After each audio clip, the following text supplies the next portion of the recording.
Test 1, 2. I'll be interviewing Mike Brooks. He's living in Kansas City, and we'll be working together.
Mike's wrapping up his 10:30 appointment now. He'll log in here in a minute.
Check, check, 1, 2.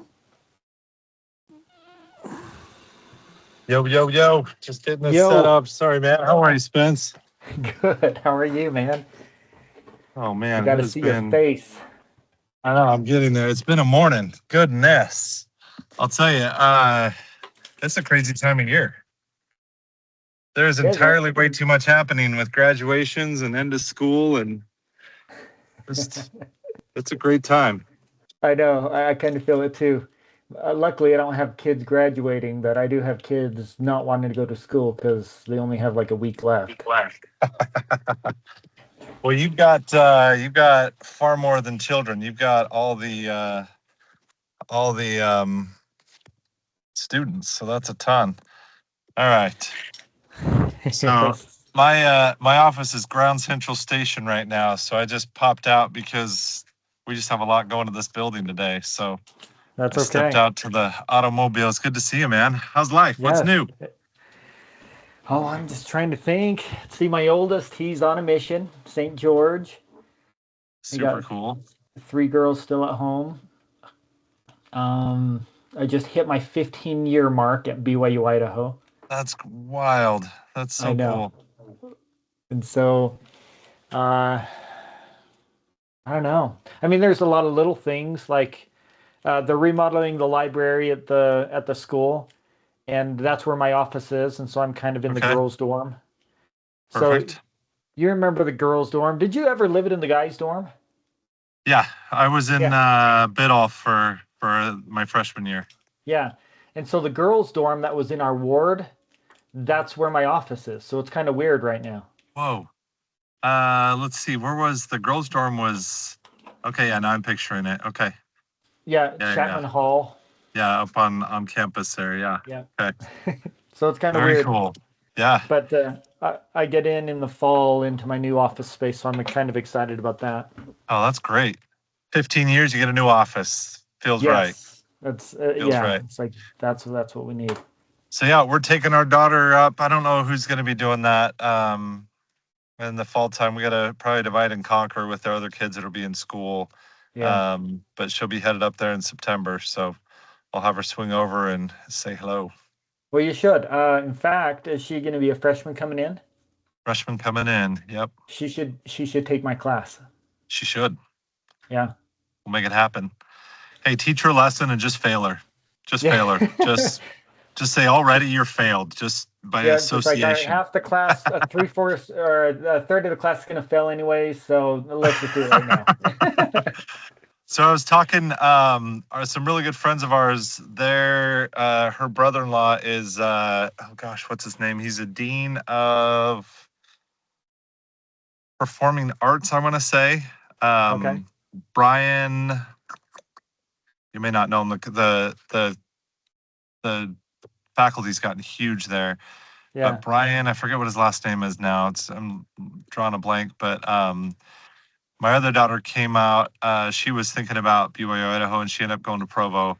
But Carly, my number 2, is all about going up there. And what's funny is she's actually rooming with my roommate from when I was there, which is crazy. My roommate Matt, his daughter and my daughter are going to be rooming together, so it's kind of fun. So That's full cool. circle, full circle. Well, if you come out, let me know, and you've got a place to Oh, I stay. We've got an Airbnb, and I'll just block the night so you can stay there if you wanted to. I would love to head up there. We're hoping to get out. Do you know Jeff Hamblin? It's in Uh-huh. the That's my wife's cousin, and so we may head out, and you'll probably be off the hook because we'll probably stay there because they've got an empty house pretty much now. But we'll let you Oh know. I'd yeah, love to see and you at the very least. yeah, they've got a big old house out there. They're in our state, so Oh, yeah, cool. Yeah, no, they're awesome. So his wife is my wife's first cousin, so kind of fun. Small world. yeah, small world. That's cool. Yeah. So tell me just real quick, how's Todd, parents, family? Just a quick update there. Yeah, so Todd, he's a physical therapist in Utah, in Provo Okay. actually. So he works with a Nice. lot of the athletes there. He's loving it. Um, he's got 2 girls. Yeah, and they're just doing well. And then remind And me, your oldest is on a mission where again? St. George. St. George. Okay, cool. Yeah. My sister's So, down that way. She's in Washington right there. So, oh, that's where he's um, serving right now. oh no way. I don't know what stake she's in. I'll have to ask her. But uh,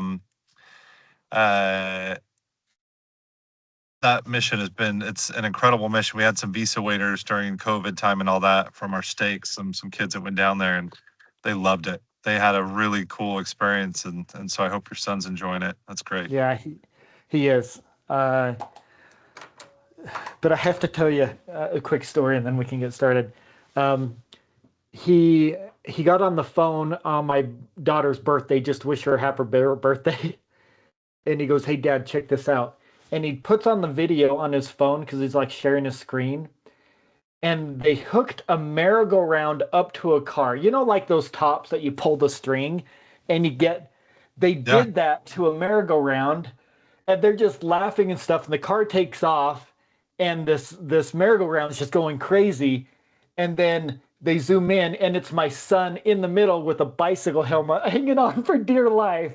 And I'm just like, boy, Oh, that's awesome. Those are just the so moments funny. that make you so proud. You're like, Well, yeah, I it remember doing is. those kind of things. It is, but then I'm like, I'm glad you didn't get killed, you know? So a part of me is Oh, like, that's I just so got funny. old because I'm like, you're dead if, if things go wrong. Right? But Too funny. I was proud, but I had to be kind of stern so my wife could be like, oh, no, Jeremy.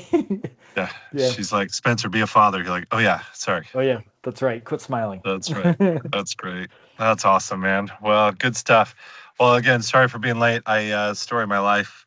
We've got nursing homes are just nonstop. It's 24/7, so it's a lot of fun. But we're doing a lot of renovations at the building and clean it up. I took it over about 4 years ago. We bought it from the hospital. We share a parking lot with them, and Okay. it's like a 38-year-old building, almost 40 years old, and was maintained bare minimum just so they keep the doors open. So we've been replacing floors and painting, and there's things on the walls since 1987 that need to come down, and there's just a ton of work. And then we've just been we're pushing to achieve some big things this year. So it's just a lot, but it's all good things. But just we've got an October 1 deadline to finish a lot of this stuff, and so it's been a fun last few months. It's going to be a crazy next few. The summer is going to be busy, but all good Good. things. Good. Much It like keeps you changing out an of trouble. office and having all the renovation stuff going on, it just makes things interesting, right? Yeah. Hey, I got a phone call from Jeff Suker. Did you ever talk to him? Jeff Suker. Yeah, why is that so familiar? Jeff So Suker. I don't know if he was trying to recruit you or work Oh with yeah, you he or does something. the transportation company.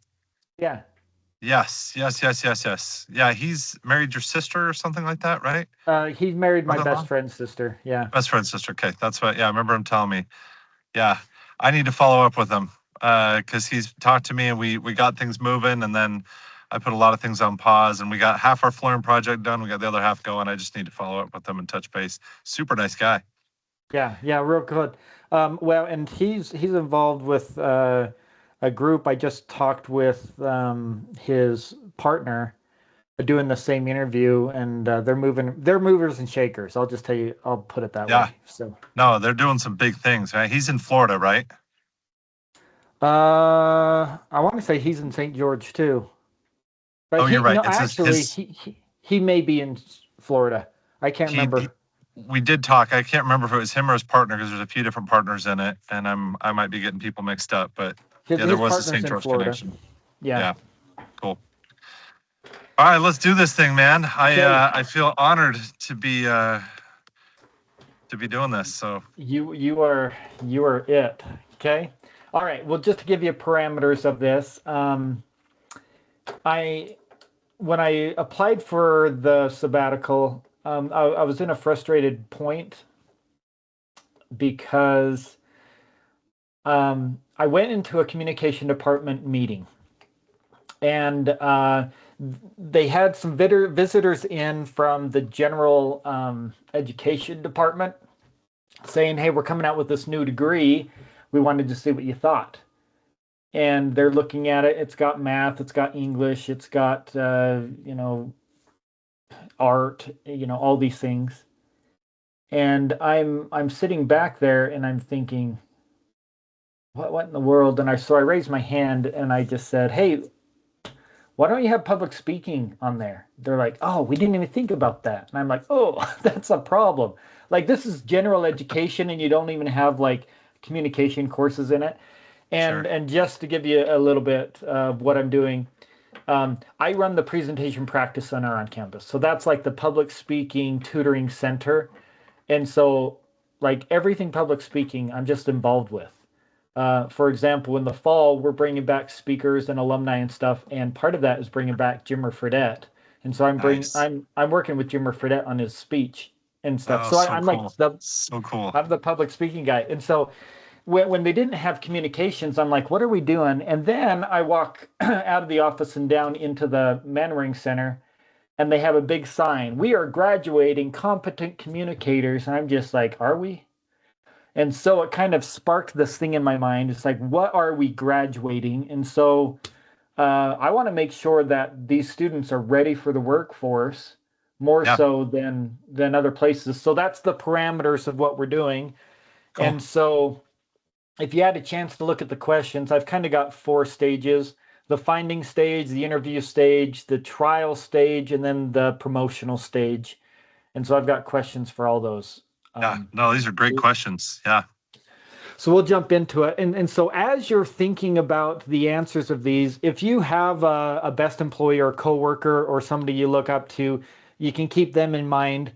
And honestly, if you have stories that you could share, that would be great too, because it's not just like principles I'm finding, but if there's stories that can help me with training when I sure. roll this out, that'd be great. Yeah, So, yeah, no, for all sure. right, So I work for a company called Ensign, the okay. Ensign Group, Ensign Services, and so obviously it was um, founded by members of the church. In fact, the founder just passed away a few years ago. He was my mom's institute teacher the last few years of his life, my home Mm. state in California. So super small world, but just an amazing man. He kind of started nursing homes in the state of California and was kind of one of like the forefathers of modern day nursing as it sits today. So just a lot of cool history within the company. He basically felt like he failed at his first company called Beverly. He started Ensign back in 2001 after being 60, almost 70 years old, I think at the time. Could have retired, but he just wanted to make a difference. And so it's really cool. I think our principles, our values really line up beautifully with the gospel in such a cool way. And so I think as I kind of went through these questions, I think it just lines up beautifully with a lot of the mission, with obviously with our mission as a company, and then also, the mission of what BYU Idaho is about teaching the gospel to and helping these youth and young single adults, and then as they go into adulthood and continue in their life to apply the gospel in their lives and everyday life and all things. So kind of a Oh, unique awesome. opportunity for me, and so I've just loved it's just been a natural fit. And so there are some cool stories, and I think a lot of it will just fit beautifully. Hopefully it translates for you. Okay. Well, now are you in California? So I am in Kansas. So we've been in Okay. Kansas the last 9 years. So this company is found in California, and then we're all over the country now. It's just Okay. expanding like crazy. So yeah, Well, that's what I thought. I thought you were in Kansas, but then when you mentioned California, I was like, oh, did he move yeah, back? Okay. yeah. No, no. So it's that's where we've got our headquarters in California. There's a second one in Texas, and it's just continuing to grow. Yep. Oh, that's awesome. Okay. So when you think about the best people your company has hired, how were they first discovered and noticed? Um. So kind of the way it works, it kind of depends on the position. So we have. I'll give you a story. I'll kind of start with the story.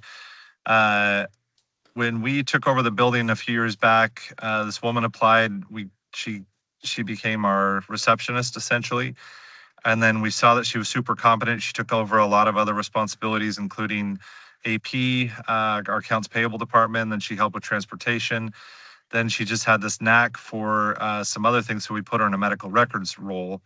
Then we had some other changes where, you know what, we've got an opening in social services after about a year. And so we put her in that. So she's bounced around positions over the 3.5 years she's been with us, but it's just continued to show an aptitude to you know a desire to progress and grow, and then she's done a great job with it. And that's kind of the way that we operate. So we have people from housekeeping, to dietary folks, uh, to CNAs and nurses, and then we have department heads over the different departments. And so we try to hire from within. We love to promote from within. And Nice. so that's kind of that's one part. The other part, we do a lot of Indeed, but Indeed is just not great. And Yeah. so we just started a couple weeks ago with an outside media company that targets social media, and so it's a lot of TikTok and Instagram, and then some Facebook ads that they do, and we've had a lot more success finding, especially key positions that are hard. Not everyone's on Indeed. CNAs, entry level housekeeping, yes, but when you get to a little bit more, people that require or can have uh, um, bring it back here. Sorry. When we have people that are the higher positions, then we've got to find better sources. So trying to get rid of this call. Sorry, Spence. That's okay.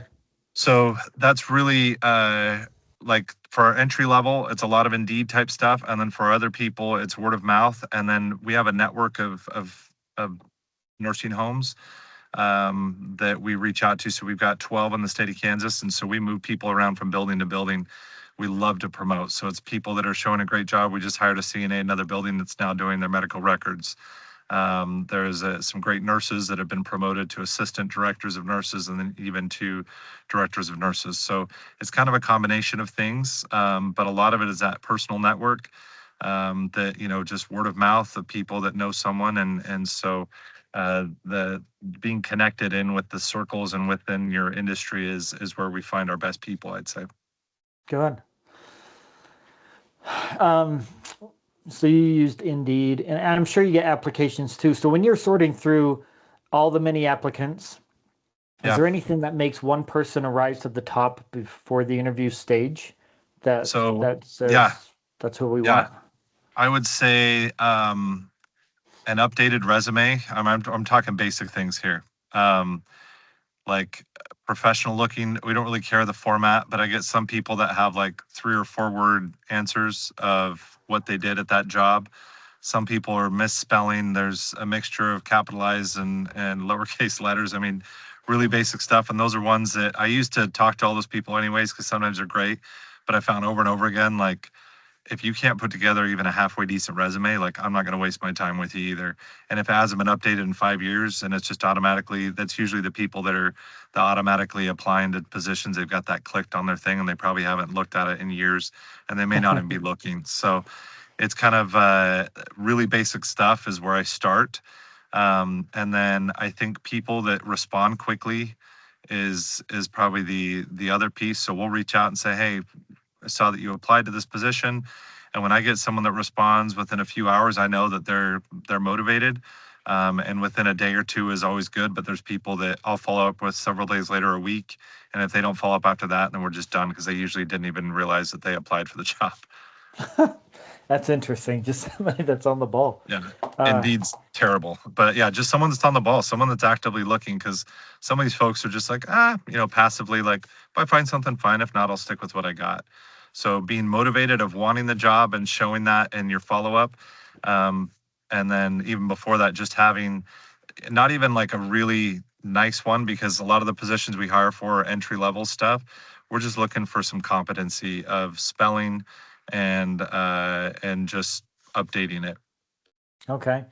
Well, and here's an interesting thing. I don't usually ask this, but in this day and age of AI, of where you can just put your resume into AI, do you think that's going to make it harder for you to find qualified candidates if all the applications are like, all right, it eliminates all the spelling errors and Yeah, that's a great question. If anything, it might waste more of our time. But sometimes there's those diamonds in the rough, and that's been a topic we've been talking about recently.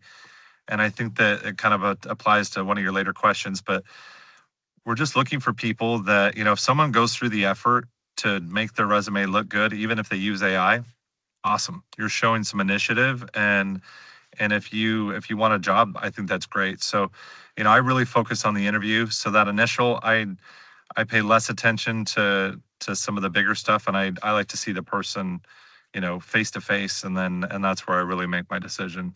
So we usually have layers of interviews. So it's like a reach out, either via text or an email. If you respond, great. Let's set up an in person, and or let's just set up a phone conversation. If you can have a conversation with me, and it sounds like you have decent language skills and are able to competently speak English and understand what I'm saying, then that's a good thing. The next layer is like just getting a feel for somebody. You can kind of just get a feel if someone's making up answers to their, or just the generic answers we get for things. We're like, okay, you're a really good interviewer, but we're not interested. So we have like a phone type interview, and then we'll have an in person, and then we'll hire from there, or for our higher positions, like what we call a department head lead, like one of our leadership positions, we do group interviews with some of our leadership team to meet with those folks. And so there's just layers of it, and that's probably what a lot of the jobs that these graduates are wanting to get would probably be entry level to kind of a mid management, which I would consider Yeah. that kind of a mid management type role. And so that's our style of interviewing. So, what qualities and skills make someone stand out during that initial hiring process beyond Yes, just their resume? absolutely. We just hired a girl that's 17 years old. She's a junior. She'll be our youngest one. Just a few days ago, we hired her. She showed up to her interview. She looked sharp. Um, it's not about, you don't need to wear a suit or a fancy dress, but just looking good, looking professional. She brought a pen with her, which my dietary manager, who hired her as a dietary aide, was just blown away. She's like, she brought her own pen. That was really cool. I mean, just such little things, because she was Yeah. excited about it. She showed up early to the interview, and then she was really polite. She was very professional. She has zero experience. She's volunteered at another place, and we were just chomping at the bit, like, this is who we'd want, because now we can train you. You don't have these bad habits and all these things where you figured out how to beat the system and skip out on doing the work or whatever, like some of the a 10, 20 year old, or not 20-year old, but a 10 to 20 year experienced CNA or nurse may know how to get out of some of the documentation, or Yeah. just know the tricks of the trades to get by doing the bare minimum. So basic appearance, I would say, to sum it up, and then just being early slash on time, just showing up, and then coming in with a smile. We often have our receptionist talk to him a little bit, and then I'll kind of look at the receptionist and be like, kind of as I'm Uh-huh. walking away with them, I'll turn back to her and she'll give me a thumbs up, thumbs down. We look at how they interact with the people, just in the lobby. Do they treat our receptionists rudely? And then they put on this show when me or someone else comes in to interview them, right? So we just really are trying to get an idea of their true character, and what are they like really when they don't know that they're being watched. And the interview process starts before they walk in the door, but those are the things we look for once they show up, and that's what stands out to us. Oh, What interesting. one other story, I after I hired somebody who then uh, said they were sick. They came their first day, then were sick the next couple days, and we found out they never even left their other job. Huge mistake on my part, lesson learned. But after we figured all this out, that next week I talked to one of our floor nurses. She said, hey, that person that hired came that day? I knew that was going to work out, because when she was at the desk, she wasn't talking to anybody, and she didn't seem interested in interacting, or, she wasn't, it's not even just smiling, but it was like just having a conversation and wanting to interact with people. And I thought Yeah. that was such interesting feedback from our floor nurse, who has very little to nothing to do with our interview process and hiring, but she noticed just some of those. It was even like um, I don't know what to call it. Like, she noticed, what would you call that? Like the nonverbal, the Yeah. lack of communication spoke volumes, I guess what I'm trying to say. Oh, I love that. Yeah, and that kind of answers question number 4. I'll read it just so we have it on record. What are the most common reasons someone gets hired, even when there are multiple qualified candidates? And I would say that um, not interviewed stage of where they're just interacting with the people outside of the interview. Is that what you're Yeah. saying? Yeah. So that's a big one. And then we asked some weird questions. So when I got interviewed originally, 10, 12, whatever years ago, for my position, they asked some crazy questions right at the end. One of them was, "When's the last time you told a lie?" And I was like, "Whoa!" Just caught me off guard. I was like, Uh, "Well, last night, my wife came home about 9:30 from a meeting or whatever it was, a church or something, and she said, 'What time do the kids go to bed?' I was like, 'Oh yeah, I had them to bed right on time. They get down on time like at 7:30 or whatever time it was.'" And I was like, "We were up to about 8:39, so just minutes before mom walked in. We had a great time, and I just didn't have the heart. I didn't want her to be mad at me." And I was like, we actually had that discussion this morning because I apologized to my wife because the kids were kind of honoring, and she was like, just looked at me. I was like, "Yeah, I'm sorry." And it was like they asked me that question, and then they asked me another question. Oh, what was the other one? I can't remember right off the top of my head right now, but it just threw me off guard, and I just answered. And when I told my wife my answers to those questions, because I really wanted this job, and she was like, "You said what?" Like, "Oh my gosh!" And I was really stressing, like, "There's no way I'm going to get hired." What I learned from that is when you ask people questions that aren't your typical interview questions, you really get an idea of who they are as a person. And you can just see if people are like sitting there like, what do they want me to say? And they just start looking around like, or I've had some people that can't even answer the question. You ask something really simple. Tell me about an experience where you got in an argument with somebody at work or had a disagreement. I can't think of anything. I've never had that. Okay. And we're done oh right yeah, there, right? whatever. So trying to just get those questions that you may not always hear in an interview is something that I try to do, that we at our building try to do, just to get a feel again of that person's character, of how are they going to react when things get difficult, or when a complaint comes their way, or we've got a resident or family member in the industry we work in. There's high stress. People are sick and dying, and their life's been turned upside down because they fell and broke a hip, and now mom's in this nursing home, and they're trying to Mhm. put the pieces back together, and so they're going to show emotion. They're going to get upset, and so we just try to ask those questions to get an idea of, is this someone that's just honest and that's a good person at their core. That's interesting. Well, what warning signs or gaps make you hesitant to hire someone even if they appear qualified on paper? Yeah, so we get a lot of those. And I think there's people that are like professional interviewers, especially in like the nursing CNA nurses, because they just jump from job to job to job sometimes. And I think some people are like professional onboarding, like where they'll do their, what we call, it's like our learning, um, like the training that needs to be done before you start on the floor. So it's all the legality stuff for HR purposes and whatnot. And it's like 10 to 20 hours depending on what position you have that you need to finish. It's like these learning modules and stuff. And I think there's some people that just bounce from job to job. They do that for 2, 3, 4, 5 days, from one place to the next, and never actually work, because we've had so many that complete that and then we never see them again. So it's fascinating. There's some really tricky people. If they spent half the time they spent on trying to like work the system, they would be so good if they just spent time trying to get better and take care of people, especially in this industry. But I think that really, when we're asking these questions, uh, when someone can't answer it and it's a simple question, that's a huge red flag, like right away, because there's just people that can't keep up with their stories, and unfortunately, a lot of the people I interview are like on that lower end, education wise and experience wise, and so you know professionalism is not something that's been instilled in them, if they didn't get it at home or in school, and a lot of them haven't been to school other than high school,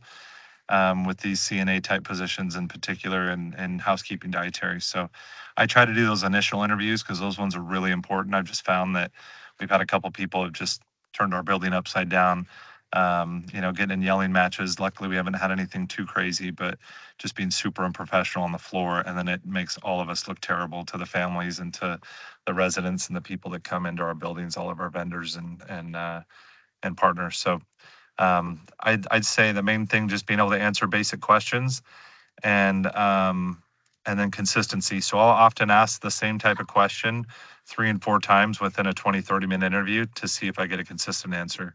And I've only had 1 or 2 people ever say, "I think you already asked me that a couple times." I was like, "Good for you. A+, you're paying attention and you caught on to that. Like, because just asking it from a slightly different way, just asking like, what to you is an appropriate number of absences in a month from work? And if they're like, oh, I never miss work, I wouldn't miss work at ever, then I'll, after we're talking for a little while. So if you're sick or something like, when's the last time you were sick? Oh, I was sick just last month. And how many days did you miss? Oh, it was only one day. I was just sick a little bit. And, if that were to happen 2 or 3 times in the month, is that excessive? What do you think? And they go, oh, yeah, I think more than once or twice would be. And then I'll go back again and ask it another way of like, so when a coworker calls in and they can't make it to work and they're sick, and I'll just kind of approach it differently, and then I'll finally get their true answer, which is I'm out 2 to 3 times a month, and I'm like, that's way too much. Like, your acceptance, your level of tolerance for missing work is way higher than what we want to have, and so that's been a really interesting process to just try and just not messing with people, like messing with their minds, but just trying to get down to who they are as a person as opposed to what they know the answer ought to be. Right. It's interesting because people are, like you said, people can be just professional interviewers and they know what the employer wants to hear. Yeah, And I get that in school too. It's like, well, I'm just going to write down what I think the teacher wants to hear. It's like, no, I want you to yeah, write down your actual thoughts, yeah, please. yeah. Oh, cool. All right. Well, let's look at the trial stage. After someone is hired, what qualities or behaviors help them become a strong long-term fit for your workforce? So we hired a new maintenance director last year. He'd been in a sister facility for about 6 months as our housekeeping supervisor and didn't have a ton of maintenance experience, but he was being trained up by their current director. That current director, the maintenance director, and then also their executive director, the administrator at that building, both thought, hey, he's not quite ready. I interviewed him. I was like, done. I'm hiring this guy right here, right now. Um, and since he started, and what really attracted me to him was a lot of things we already talked about. But since that time, he's super conscientious. His communication, I'll tell you two weaknesses. Communication isn't the best. He's like 25 years old. He's a young guy. He's Mhm. a child, for goodness sake. We're old, It's like I think of someone being 25. I feel like I still feel like I am in some ways. And then I try to do Yeah. something that takes like strength or endurance. I'm like, okay, yeah, I'm not that age anymore.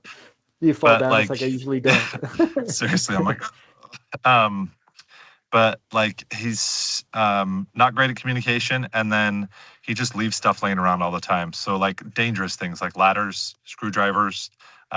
We found even like X-Acto type knife things, just stuff that should not be left in a nursing home with people that don't have their wits about them, that have some, get confused and could easily fall down or grab or pick up or something. And so like those are a couple things that were just like, oh man, like you can't do this here. But what's really it's just because that's just he's got some weaknesses that are very apparent, similar to most people. Like we just have certain things we're not great at. But he's been so conscientious at like just getting stuff done. So when he came on, we were behind on a lot of things, and he just caught up like crazy, staying up to date with work orders as they come in. We had like hundreds of them sitting there. Our previous guy just wasn't doing. He was saying they were getting done, and my follow up with him was uh, believing what he said, and so I quickly learned after about a month of being a little bit closer, keep an eye on things, saw that nothing was getting done. He was just checking boxes. But this kid is just gets stuff done. Mhm. So he's very conscientious, just good to the core, always willing to help. He's jumped in and helped in our dietary department when we've been shorthanded there. When we've had some emergent situations, he comes after hours without really being asked. He just knows like this building's my responsibility. And then on top of that, just asking for additional things, like asking for feedback. What do you need from me? How am I doing? Like, and then asking me for things that I know he needs, that he's following up with me.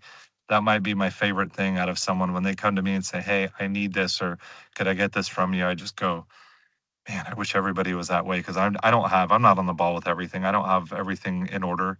There's a lot of juggling going on, and so it's just awesome to have somebody that is conscientious enough and that is just wanting to do a great job. And so it's been really good to see that. So those are a couple of characteristics that are huge. Yeah, that's a lost art. People just requesting feedback because most people are like, all right, if they don't say anything, then I guess I'm good. But Yeah. if they look out and it's like, all right, what can I improve on? It's like, that's huge. Yeah. I love that. All right. What skills or characteristics separate employees who simply perform their job from those that become strong candidates for promotion? So, Yeah. what skills or So characteristics separate them? some really basic things: showing up first and foremost. Like we always joke all the time here, it's like 90% of the job, just show up. When our Mhm. staff show up, we can do our work, and it's a lot easier. When they're not here, it makes it really hard. Secondly, is just doing the basic job duties of, it's amazing to me. The more I'm in this, the more I realize like you just have people that try to put on the show and pretend like everything's good and I've got it all together. And then when they don't think anyone's watching, then you just kind of look around. You see them. We get CNA sometimes hiding out in a room or just on their phones when they don't see anyone's watching and just trying to just get away with what they can. And then I have the other ones that I've told them like, hey, if you need to do something, if you need to make a call or whatever, step outside, step aside, take that call, but please don't do it in the hallway. Don't do it in front of the residents. It just looks really unprofessional. It looks like that they are not important to you. That anything is more important than the people you're caring for, which is a huge deal in a nursing home. And so we get Mhm. some folks that come walking through here. We have agency nurses and CNAs on occasion that come in just temporarily for the day or for a couple days, and some of them just don't care, and they'll be walking them down the hallway just looking at their phone, and nothing drives me more crazy. But when you see people that are consciously just thinking about, you know, what message am I giving to other people by my actions, and you can almost just see it in their face and in their attitude of how they do things. It's really impressive that they just take the time to connect with people, which I think applies to every industry out there, especially in this type of hospitality type. Care of Mhm. people is especially important, but I think people that see other people as people and then strive to help them. I've been really impressed. Some of the people that I've been the most impressed with just volunteer to help when they see a need without being asked or told.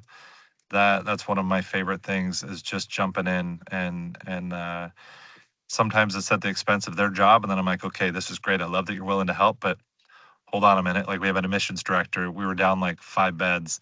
And I was like, I love that you're willing to help in the kitchen. I love that you're willing to help call bingo and help with activities, but I need you to go to the hospitals and get these people, get them in here, because we can't keep our doors open, and we can't run a business if we don't have that revenue, and our revenue comes as these people come in. And so Mhm. just having that clear understanding, making the expectation clear, and then watching people run with that is just awesome to see. And That's then people awesome. that the follow up, and then the questions, and that, Yeah. because that's just continuous. And I've really enjoyed seeing people that are responsive to that when you give them feedback, that they're not, ugh, they don't do the teenage daughter thing. They just, they take it and they go, okay, I'll get better at it, and then they go and do. That's awesome. It's kind of a like an investment. It's just like it's. Big I know time. this is a job, but this is part of my life, and they're bought in. Yeah.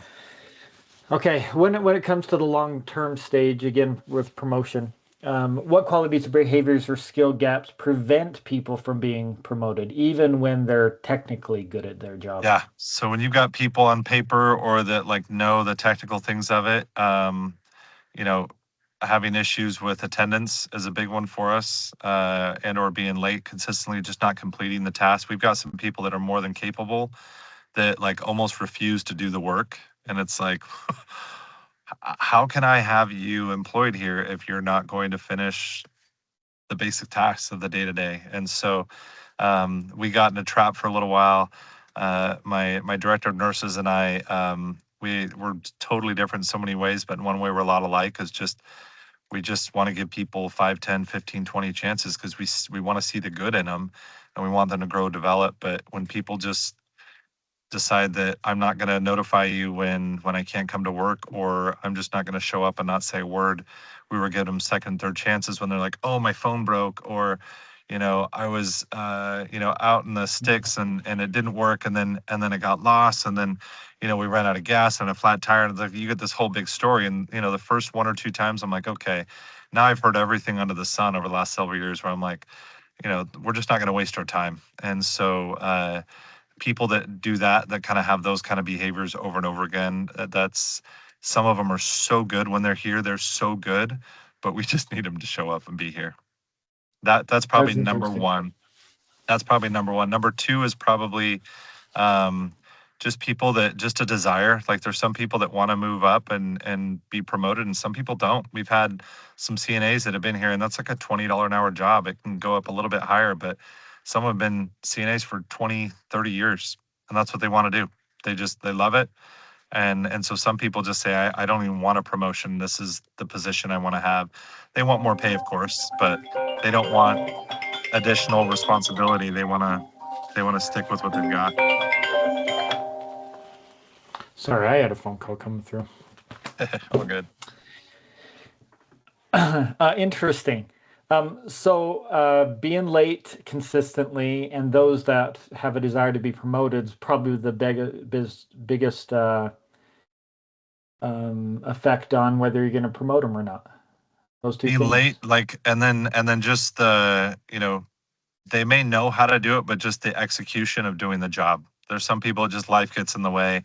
Some of the entry level people, I mean, it's super sad. We have some domestic issues where they've got crazy stuff going on, either with kids or boyfriend or girlfriend or parent or aunt or uncle. We have a CNA right now that grandma, parents are out of the picture. I'm not exactly sure what's going on there. But grandma watches her younger sibling. She's the oldest. And when grandma can't, for whatever reason, she just can't come to work. And sometimes it's 20 minutes before the shift. And she's Mm. probably gonna lose her job over that, because we can't run a business. We rely on her to care for our people. And so when she's not here, then so it's just a kind of a mix of those types of things. Oh, boy, that breaks your heart too Oh, because it's so sad. you know Ugh, you know they need it, but also they've got to put themselves in a situation that they can do their job too. That's yeah. tough. I had to do the same thing with a girl. She was pregnant, but she'd never show up to work, and so I let her go. And she, comes back. You let me go because I'm pregnant. I was like, no, I let you go because you didn't show up to work, and I hate that. Yeah. Both Yeah. both have to.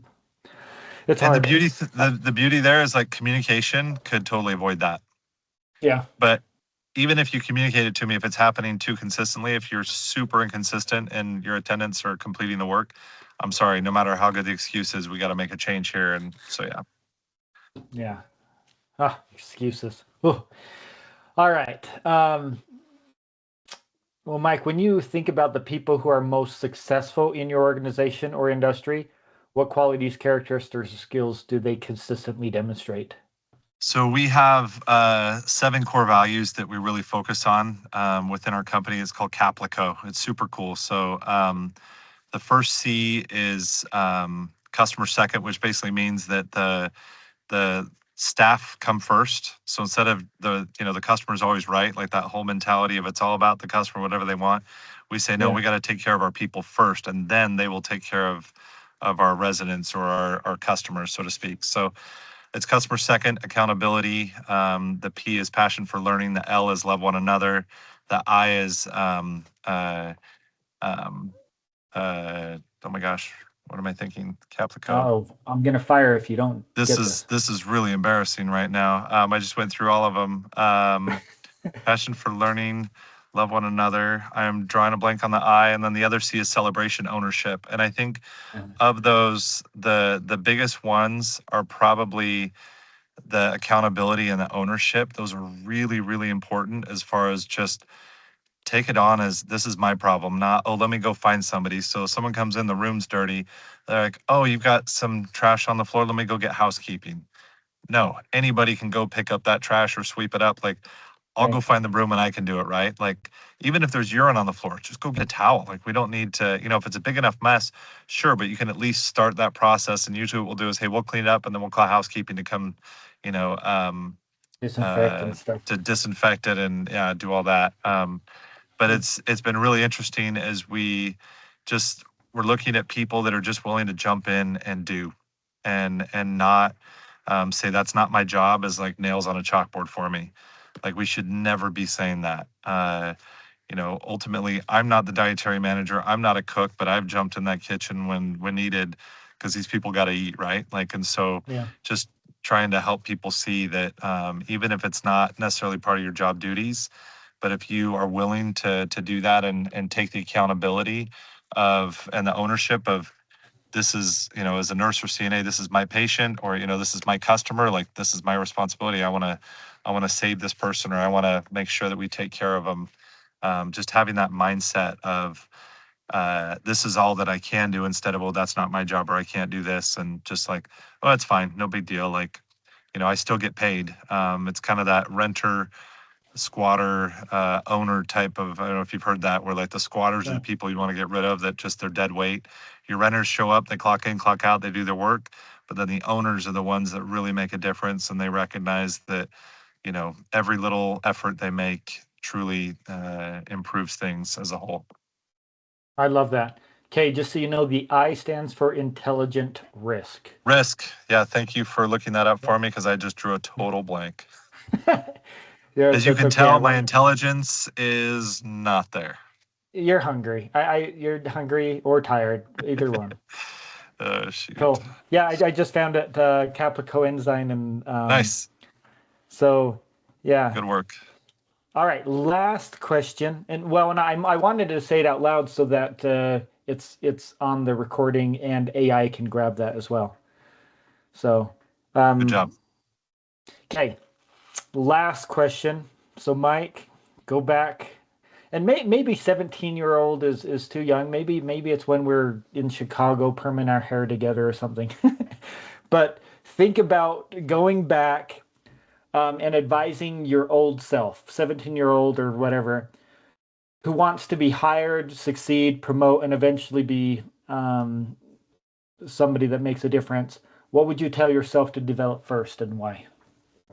So, you have like in school, you have those group projects, and you have those members of the group that like jump in and they do all of it. And then you have those members of the group that are like, sweet, you go ahead and do it. Thanks so much. I'm so glad I'm in a group with Spencer, because man, he's going to be on the ball and he's going to get it done. I Yeah, think I think like just having that mentality of, even if I'm not going to get paid more today, even if I'm not going to get recognition for it, even if I'm not going to see any fruits of this for me personally, seeing that it does make a difference of just doing your very best. I think that's something that I've learned, probably especially over the last decade, of just the importance of do your very best at everything. And we've been taught that for a long time. I think, most of us in our homes, we've heard it from pulpits. It's just do your very best. And, we live in a world that loves to compare, everyone against everyone else and do yeah, super unfair comparisons. And you have some people that are at such a huge disadvantage, and yet they still ascend to the highest of highs. And how is that? Why is that? Because they're just doing their very best. And over time, I just think that as we strive to do our very best, that those things are added upon us. It's been amazing to watch, as I look at people that have been promoted, that either I've promoted or seen promoted. These are people that are just giving it their all. And it's super cool to see that in the long run, it more than pays off. The people that are cutting corners as much as they possibly can, doing the bare minimum to pass the class or to keep the job. Those are the people that 10 years from now are still in the same positions, and have either same or less of a wage, or the same knowledge or less knowledge because they've lost what they gained.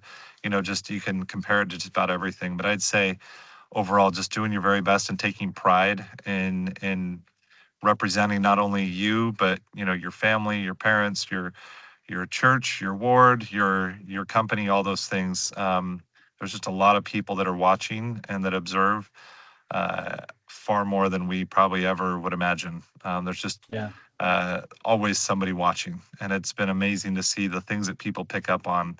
Um, Even just this morning, we're at a assembly for my fifth grader that's graduating elementary school, and there's a woman that her daughter is the same age as our oldest daughter, and she's in college, and she knows all her kids. She's gone through the school and stuff. And I looked over and I could just see her watching me with my 3-year-old son. And just like it was another one of those reminders of people just look, and they're just seeing what Yeah. how are we acting, how are we reacting, and just she's had a lot of conversation with my wife about the church, and is from a very strong Christian belief, and it's just really cool. And so it just, to me, it's uh overall, it would just be, do your best, don't compare to everybody else, and watch as the miracles, those windows are opened up, the opportunities, the doors are opened up in so many ways, that it's impossible to count, from just striving to be better, and not perfect, and not the best even, but just doing my very best, because there's always somebody better, taller, stronger, faster, whatever. It's true. I was reading the scriptures this morning, and that phrase that Nephi always said, if you keep my commandments, you shall prosper in the land. It's kind of like that. Just do your So best. true. Keep the So commandments, true. prosper in the land. You'll karma or whatever you want to call it. Yeah. It's true. That's exactly what that principle is. It's powerful. And I've just seen it so much over the last few years, especially. Yeah. I've seen it with my kids, and it's just such a source of pride when you see people that are working hard achieve goals that they've set, and often, exceed what they anticipated or thought was even possible. It's just really cool to see. That's cool. Ah. Well, Mike, I appreciate you talking with me about this. It's interesting. I I was talking with a guy that owns his own company. They have 1,000 employees and stuff. And what he had to say was different, but the same of what you're talking about, because you're dealing with more of like trying to make sure on the ground level things are working, and he's looking it up here. But there's a lot of the same principles For sure. that you guys are talking about, and that's kind of what I anticipated when we're looking at getting these graduates ready to go. So, Yeah. It's oh, there's awesome. there's a power. I think the last thing I'd want to share with you, there's such power. Like, I'm in an interesting job where, uh like, pretty much oversee the daily operations in the building. But Hmm. what I found is, if I'm trying to do all of it, none of it gets done, or very little gets done. Yeah, It's been focusing on those key people to make sure that they're doing their job. Like, my role really isn't to go cook the food and clean the floors and hold the meeting, and meet with this person to and that person about whatever. To me, it's spending time with my people and being present and being visible, to where that just holds them accountable, because once we set those expectations, they know. But when the mice are when the cat's away, the mice play type deal. yeah, Finding people that are just going to take the responsibility of, regardless if you're watching or not, I know this is the right thing to do, and that's what I'm going to do. It's been a really powerful lesson for me, to just finding the right people that want to excel and succeed. And then just things happen like magically. I was out of the building a lot this past year, and for various reasons, and it was amazing to see the results we had, and it just made me super happy to see some of my key people that just stepped up, and that held others accountable, and in my absence were able to do their best to make sure things were happening. And so the principle, I guess, what I'm saying is, whether you're on that ground level, daily grind, day-to-day operations, or you're overseeing, multiple operations across the country, whatever it is, as a owner, of a company, it is exactly those very similar principles of just individual people doing their part, that magic happens when a lot of people, when you compound that, person after person after person, the amount that can get done, the quality of work and the quantity of work just increases tremendously. And I think, as these students are coming up, one thing you can let them know is, you don't have to be great at everything. You don't have to be excellent at all the different things. All you have to be is just good at a lot of stuff, and that's what excellence is. It's just yeah, being good at a lot of different things, and being good at the key important things. There's plenty of holes, there's plenty of things that all of us aren't very good at, but we're good at specific things, and enough things that can make us great over time, as we compound our efforts, or as we, that's not the right word, but as we are diligent and striving to improve, that effort is compounded as we just keep going. It's a really interesting principle that I've just been trying to wrap my head around. It's a lot more simple than we think. Like we just complicate things. Yeah. Yeah. It's just like, hey, if you just show up and try, even if you fail, you tried. Yeah, You don't just sit there and think, well, I can't do it anyways. It's like, well, yeah, if you think you can't, you can't. And well, no, just try and then we'll see where it falls. So, so true, so true. uh, well, Mike, you're awesome. It's good to be in touch with you again.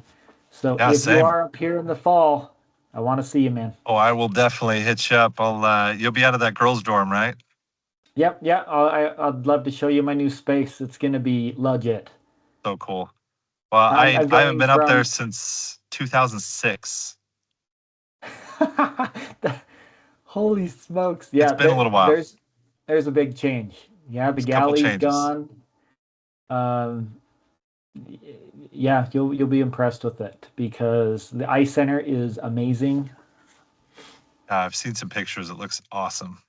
Yeah. Uh, Now, real quick, Grover, he's retired, right? Yep, he just retired this last week. I went to his party.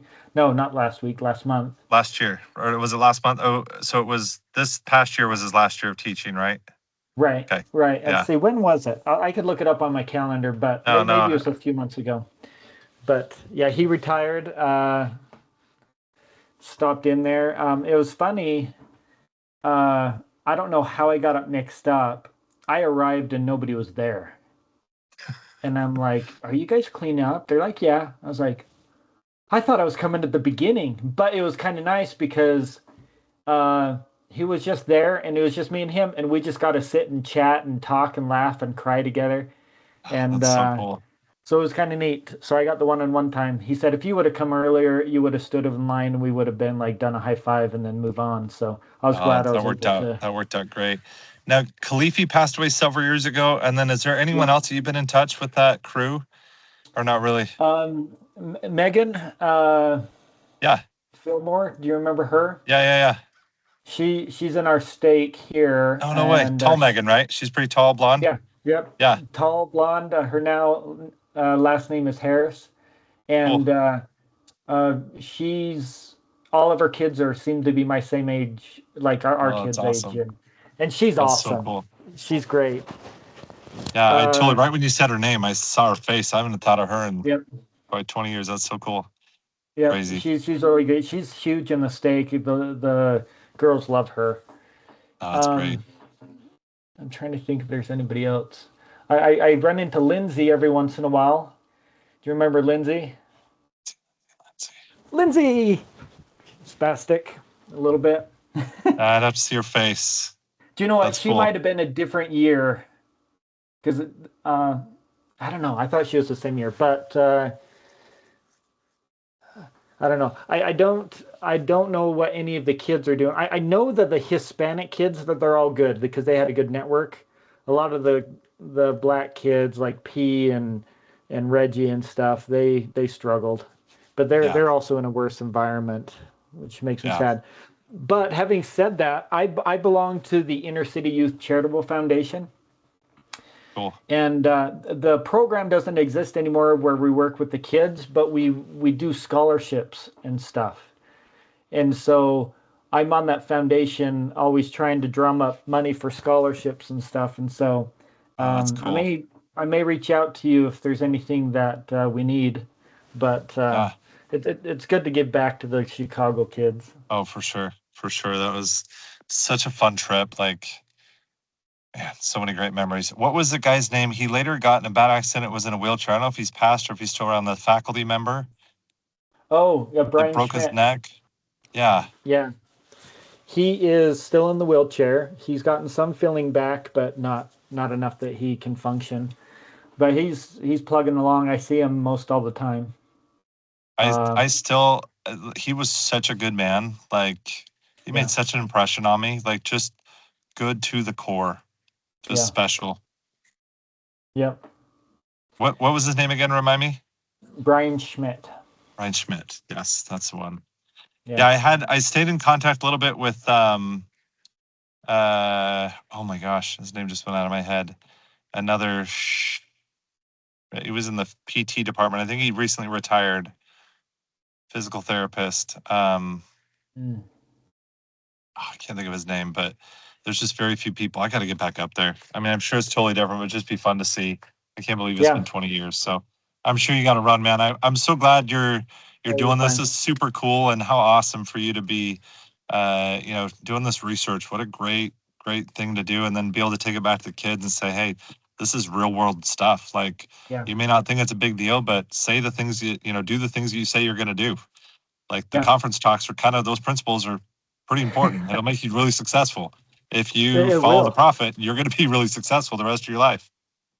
Yep. And that's the thing is like the data's there. Like I've interviewed 100 people and stuff. So speaking of that, and then I'll let you go. Yeah, Part of this is I want to get good people to interview and stuff too. And I do have a list of like 8,000 alumni I could reach out to, sure. but I'm enjoying more networking than I am anything else. So if Yeah, there's anybody that you think, whether it's part of your field or your boss, or say, hey, my buddy in college, he runs his own da da da da. I would love to talk with them as well. yeah. I think one of my old roommates, is he a principal now or assistant principal? But he might be a really good one to talk to. Oh, that'd be Um, awesome. and then another roommate has his own business that would be a really good one to talk to, like construction type stuff. That might be good. The other one's an Well, attorney, how so about I do this? I won't put you close to I'll the attorney. I'll keep you off that guy, but no, he might have some just good kidding. insights. I'm going to interview 2 judges this week. Nice. So it's That's going to be super cool. interesting. But I'll send you an email with a template of like kind of what I'm doing, and Yeah, then if you use that to kind of uh, as a template to reach out to other people, it's like, hey, I've got a buddy that's doing this. Would you be willing to help out? love it. That'd be Um, great. I'd be happy to do okay, that. Yeah. Yeah. And then awesome. there's even people here that I think might be um, kind of in my circle here that might be good candidates for you to talk to. But having that template would be helpful so that I can zero in on really what you're Okay, looking for. okay, yeah, I'll send that out maybe tomorrow or something like that. Yeah. Yeah. Whenever. That sounds great. Well, good to be Okay, with you. This is super cool.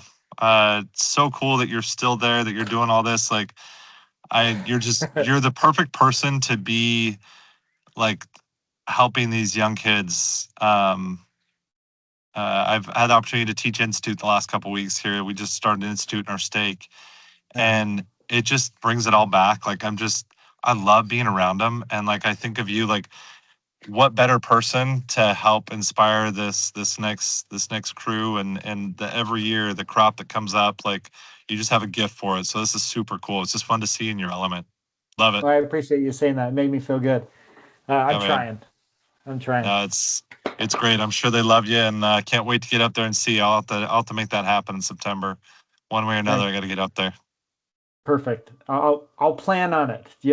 Awesome. Just even a little bit. Okay, Okay. I All right. love We'll you, see you, man. Spence. All right. Much See love you. to you. We'll see you. Bye bye. Bye bye.